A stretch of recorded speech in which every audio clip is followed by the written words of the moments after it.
मित्रांनो, अखेर 6 महिन्याच्या प्रतीक्षेनंतर बाल संगोपन योजनेअंतर्गत पात्र असलेल्या बालकांच्या खात्यामध्ये प्रतिमाह 2250 रुपये याप्रमाणे रक्कम जमा केली जाणार आहे। याच्या संदर्भातील एक महत्त्वाचा अपडेट आजच्या व्हिडिओच्या माध्यमातून जाणून घेण्याचा प्रयत्न करणार आहोत।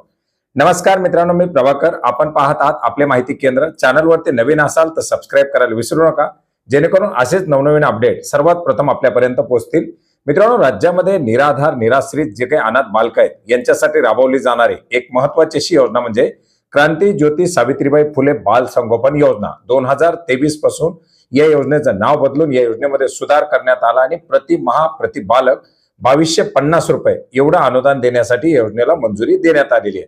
मित्रांनो, याच योजनेच्या अंतर्गत ऑगस्ट महिन्यामध्ये वितरित करण्यात आलेलं अनुदान याच्यानंतर तब्बल 6 महिने झाले या योजनेच्या अंतर्गत बाल संगोपन योजनेचं अनुदान वितरित करण्यात आलेलं नव्हतं। डीबीटीच्या माध्यमातून हे दिलं जाणारं अनुदान आणि याच्या प्रतीक्षेत हे पात्र लाभार्थी होते। मित्रांनो, याच्यासाठी आज 16 फेब्रुवारी 2026 रोजी राज्य शासनाच्या माध्यमातून 60 कोटी रुपयाचा निधी वितरित करण्यासाठी मंजुरी दिलेली आहे। मित्रांनो, 12 फेब्रुवारी 2026 रोजी राज्य शासनाच्या माध्यमातून वित्त विभागाच्या माध्यमातून योजनांचा निधी वितरित करण्यासाठी मंजुरी देण्यात आलेली होती आणि याच मंजुरीच्या अधीन राहून राज्य शासनाच्या माध्यमातून या योजनेकरता आज 60 कोटी रुपयाचा निधी मंजूर करण्यात आलेला आहे।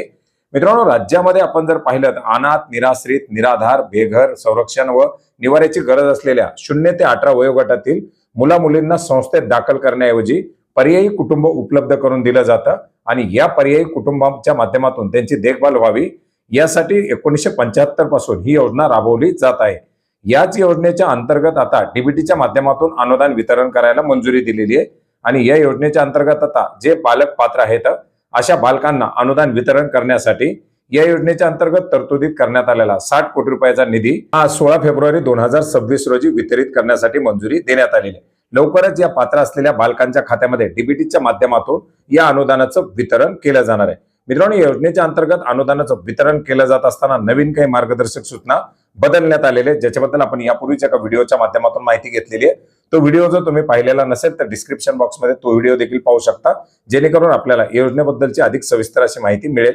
तर मित्रांनो, अशा प्रकारचे एक महत्त्वाचं असं अपडेट होतं, ज्याची माहिती आपणास नक्की उपयोग पडेल अशी आशा करतो। भेटूयात नवीन माहितीसह नवीन अपडेट्ससह। धन्यवाद।